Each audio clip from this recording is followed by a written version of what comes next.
the life of the planet on which we exist,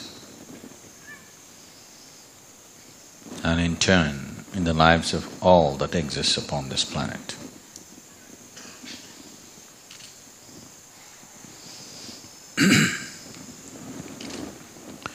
This phase of the year, from the solstice in December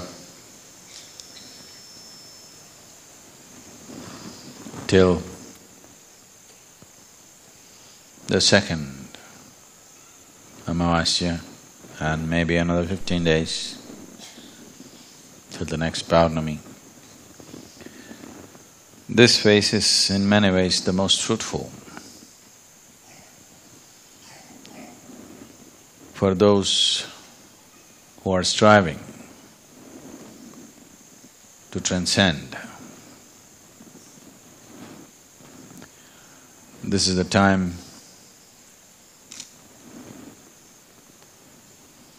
life bears fruit much more easily than at other times.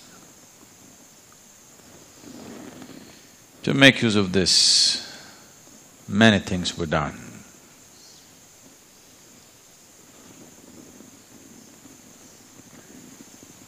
The trees and plants bear fruit or flower at this time much more easily, not only because of the temperature changes which are favorable, but also because of the elemental changes that happen, which are very favorable.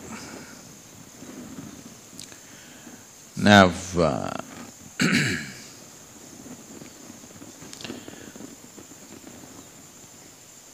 of all the five elements, one element which is playing a very significant or a major role in the making of who you are is the water. And it is only at this time, maximum amount of water is sitting on the planet. As time passes, a huge volume of water will hang in the sky. You see, not a cloud. Gradually, as summer comes, a whole lot of water will rise, leaving the planet to deposit itself in so many ways. This is the time, just everywhere, particularly in the northern hemisphere, just after winter, when water is at its maximum upon the planet. This is the time when to transform the basic structure of the human body. This must be understood. In the yogic system, there's never any talk about changing one's attitudes. That's why yogis have bad attitudes.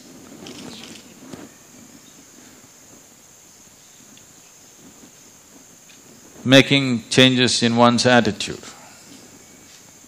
is a fashion today, but without any transformation within you, without any kind of fundamental changes within you, without any change of experience within you, you can just change your attitude and fool the world and fool yourself. And it'll come back to you, those of you who do it. Life will come back to you and bother you after some time. You seem to be the paragon of goodness and well-being.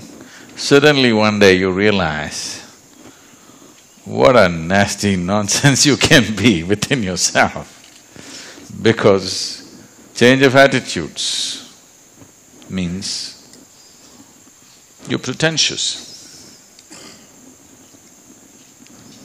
You can keep up the pretense, but not forever. Even if you manage to keep up the pretense with the rest of the world, it'll come back to you when you're alone. Within yourself, it will not leave you. There are many very peaceful, wonderful, really good people who are a torture within themselves.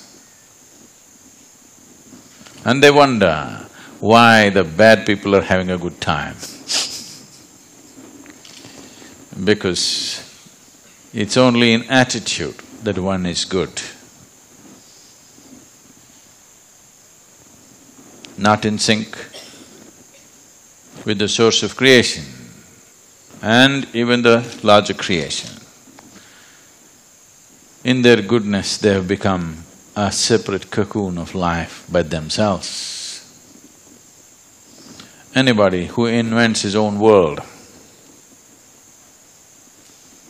without being the part of the Creator's world, he's bound to suffer, he must suffer. Because if he does not suffer, that means he will live in an illusory state forever. So nature has a way of bringing him down, landing. If you take off, you must land, isn't it?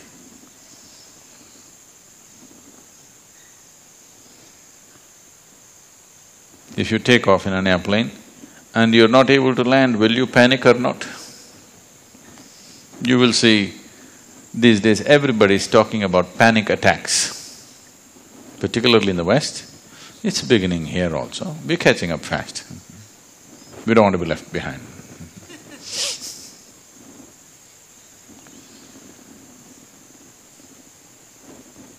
Why is there a panic attack? Because your airplane who's taken off and your landing gear doesn't open up. Panic. How else can it be? So, this is a time, maximum amount of water has landed on the planet. Over 70% of you is water.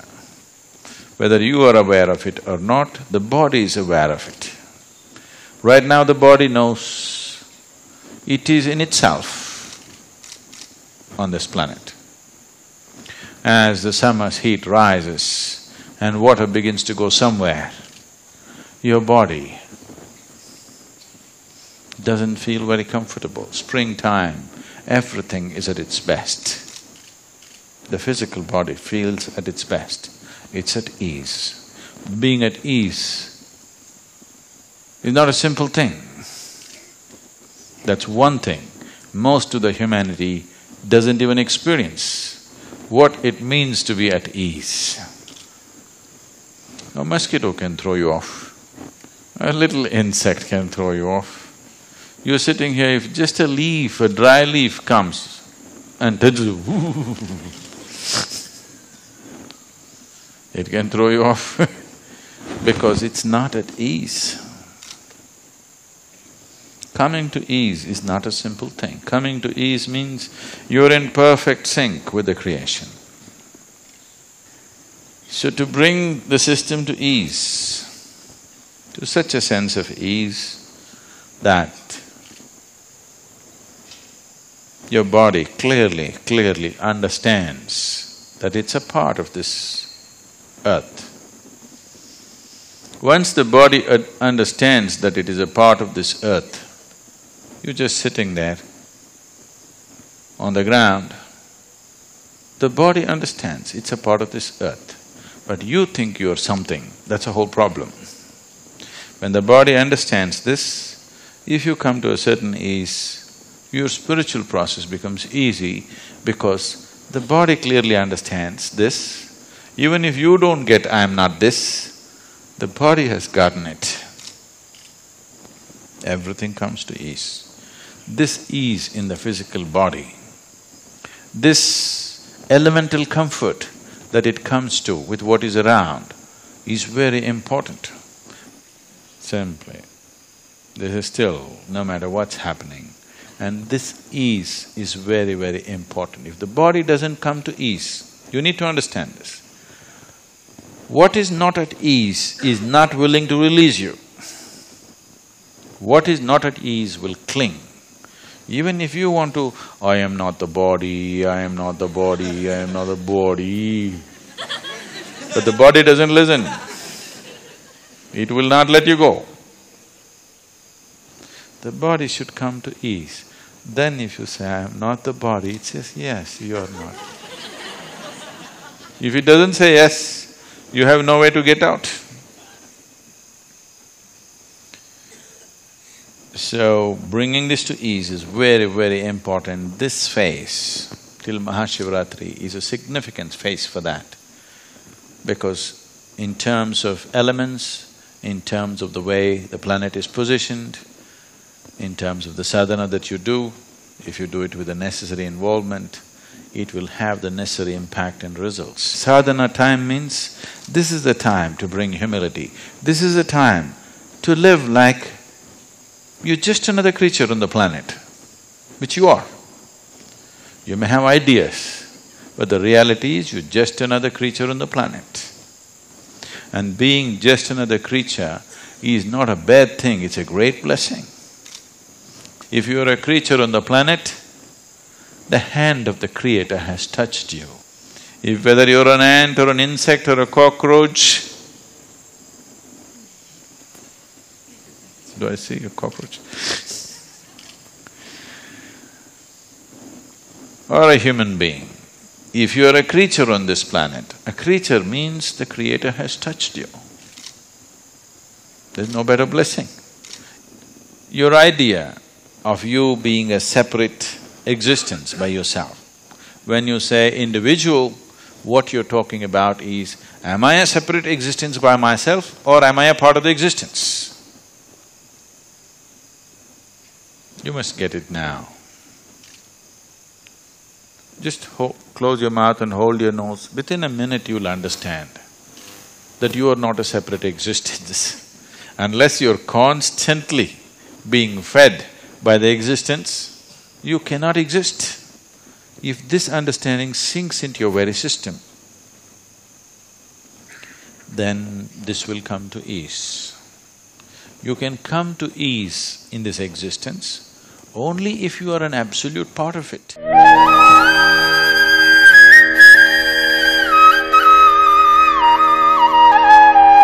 Pranam Sadguru, you spoken about the state of being totally at ease, and you spoke about something about the Jyotirlinga, that it will blow the hell out of you. So what exactly do you mean by blow the hell out of you and things like that?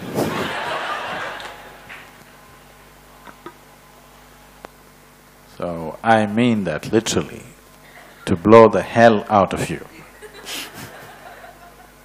Why are you keeping the hell alive? Is it not time to blow the hell out?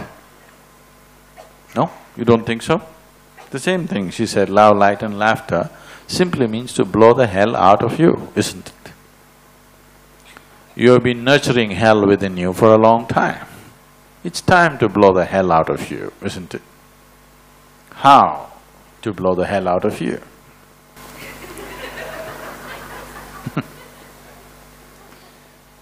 So what can we do? You can't sit in one place. One thing is, physical body has limitations. Do you agree with me? Yes. Different bodies here are in different levels of capability, isn't it? For any activity, I'm saying. Let's say we want to walk. If we start walking, maybe after 2 miles, one person will fall dead. After 10 miles, another person will fall dead. After 20 miles, another person will fall dead. Another person may walk 200 miles, another person may walk 2000 miles. Whatever is said and done, somewhere everybody will fall dead, isn't it? Because there's a certain limitation to physical capabilities. How limited it is a question of how we have kept it, isn't it? Every one of our bodies have limitations. Physicality comes with it. Some have minimized their limitations, some have enhanced their limitations. Yes? Some people have worked to minimize the limitations of the body, some people have worked to enhance the limitations of the body. But physical body comes with limitations, that's the nature of the physical, you can't. There is no such thing as going beyond that. What one person does may look like a feat to you, but still it is limited. So do not ever think physicality can go beyond all limitations, no. You can go beyond the physical, that's different. But physicality cannot go beyond limitations. Physicality always operates within the limitations, always. It is just that if you have enhanced the limitations too much, then sitting and standing is becoming a problem. You moved into this house because you want to live with your family wonderfully, but you get irritated by your neighbor. Now you can't be peaceful with your family because you're irritated by your neighbor. You didn't come to this house because of your neighbor. You came to this house because you want to live well with your family. But that's all forgotten. That neighbor bothers you, bothers you, bothers you. So you got married because of the man or woman that you like, but now the mother-in-law bothers you, bothers you, bothers you. You didn't marry because of her. She is a sub-issue. But sub-issue can become the main issue if you get involved in those sub-issues in a certain way. So similarly, body is a sub-issue. You are the main issue, isn't it? Yes? But if you do not take care of the body in a certain way, body will become the main issue. You can't help it. Many things in our lives are like this. What is a sub-issue? If you do not take care of it, you do not pay necessary attention to it, it can become the main part of your life. Has it happened to you on many levels? No? It has happened many times, isn't it? Sometimes it can rule your whole life. Suppose you don't take care of your body well and some ailment came to you, now your life will not be about your family, about your work, about your life, about your passion. It'll all be about your body. Yes or no? It's become the main issue, nothing else. It'll not allow you to do anything else. So, taking care of these little things is important. Now you want to meditate. Why should I bend my body every day? I just want to meditate. That's not it. You have to bend it every day, otherwise this damn body will not let you meditate. You want to meditate, you have to keep your pet happy. Otherwise, just when you sit for meditation, he'll come and lick your face up. You have to take care of those things, isn't it? If you want to meditate, you must ensure all the mosquitoes are at least driven to your neighbor's house. Otherwise, they won't let you meditate. So all these little things in life, which are very little, can suddenly hijack your life and become the main issue of your life. Right now, you close your eyes and sit here really looking for spiritual enlightenment. But there are 24 mosquitoes here who see you as a wonderful dinner. Spirituality, enlightenment, everything will be forgotten. These mosquitoes will become the main issue of your life for that period of time, isn't it?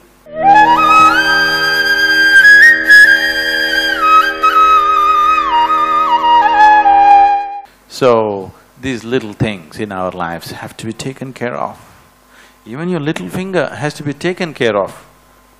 If you just neglect it because it's just a little finger, this little finger, if it gets into trouble, can cause so much trouble. Your whole life will be focused on this little finger. That's the nature of life. So, these things have to be attended to. That is why yoga is such a comprehensive process. We don't neglect anything. If you've not looked at the process in these, very short programs, we may not be going into it. Every aspect, how to sit, how to stand, how to wash your face, how to do everything, how to eat, how to breathe, how to do everything.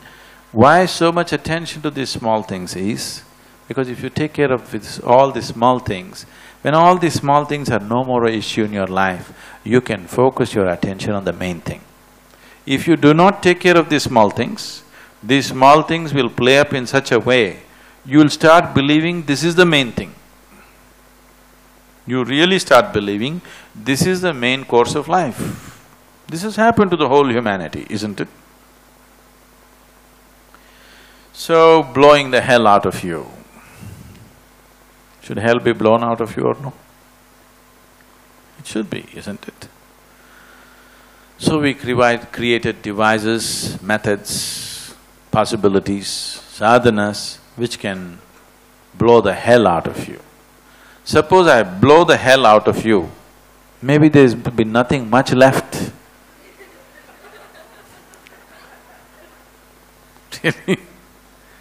So instead of blowing out, we try to push the hell out of you in installments so that you have time to fill it up with heaven. So when I say it's love, light and laughter, the time has come. Now, the lady asked, is it a prophecy? So you always believe that heaven will descend upon you somewhere in the future. When they've fixed the date, some yuga will come. You know, you're in the most horrible yuga. You know that? According to whatever belief systems, you're in the most horrible yuga. Most horrible time in this creation is yours. Yes. And it's always been so for a certain set of people. For a certain set of people, right through the history, it's always been so for some people. It's always been the most wonderful time for certain people. So some people blew the heaven out of them, some people blew the hell out of them. Is somebody trying to blow the heaven out of you? Huh? No? You married? So nobody is trying to blow the heaven out of you. So let's blow the hell out of you. Both are there in you, isn't it? Yes? Both are there, isn't it? Moments of sweetness and joy, moments of misery and unnecessary pain, both are there, isn't it? So there is hell and heaven out of you, the choice is just this, which one do you want to blow out?